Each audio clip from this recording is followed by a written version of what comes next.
It's the end of the week. It's time to take out the trash.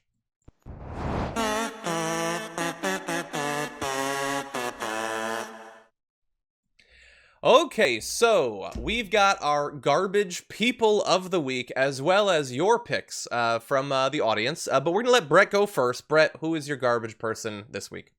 It's Kellyanne Conway. Nice. There it is. Nice. Kellyanne Conway, I don't know what her actual job is, but she seems to think that COVID-19 is named in the same way that they name Fast and Furious movies. John, would you be so kind as to play the video? I will. This is COVID-19, not COVID-1, folks. And so you would think the people charged with the World Health Organization facts and figures would be on top of that. That this is just a pause right now. So there's an investigation, examination to what happened, but people should know the facts.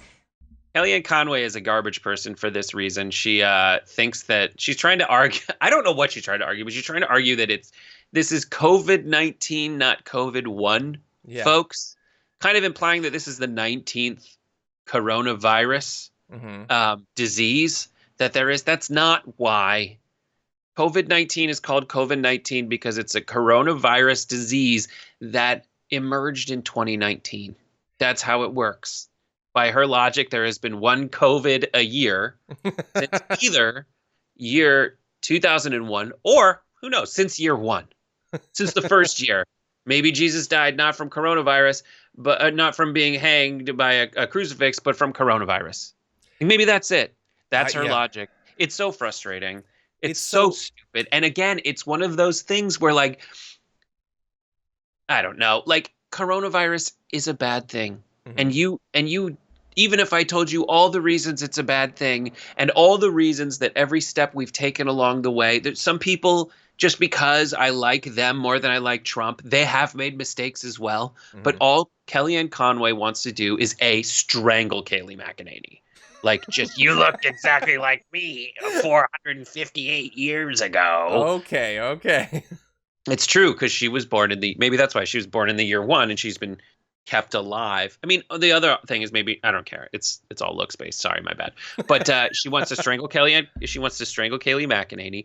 But two, she just wants to give you things to say. Yeah, that are stupid, that will piss logical people off. Yeah. Logical people who go, that doesn't make any sense. It's not COVID-19 because it's the 19th one. It's COVID-19 because it came out in 2019. That's when they discovered it. Which, by the way, not everyone needs to know that. But if you were in the White House and you're a spokesperson for the president, you should probably know that. Like, other people have made that mistake and been widely corrected.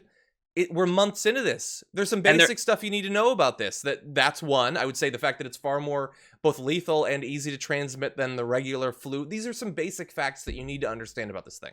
And she's trying to use it as a way to blame the World Health Organization instead of her boss, who she can't blame because that's her boss. Exactly. And yeah, the World Health Organization did say it was a bad thing. You're trying to strangle off donations or America's funding of it because that'll help how?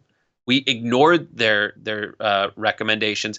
And what she doesn't understand is that argument is essentially that coronavirus is a big deal. Like, it is a bad thing. Is that your argument too, that we should shut down? Then by your logic, we need to shut down the entire economy because it is a bigger deal. But she can't say that either because the Trump administration hasn't said that either. Yeah, it's weird the way that they're trying to, like, have their cake and eat it too. That, like, when convenient, they talk about how many have died. And I'll get to that in a second, one example of that. But then also they pretend that no one has died, that it was made up. The media both overhyped it and underplayed it, didn't report on it, but then made too much out of it. All simultaneously.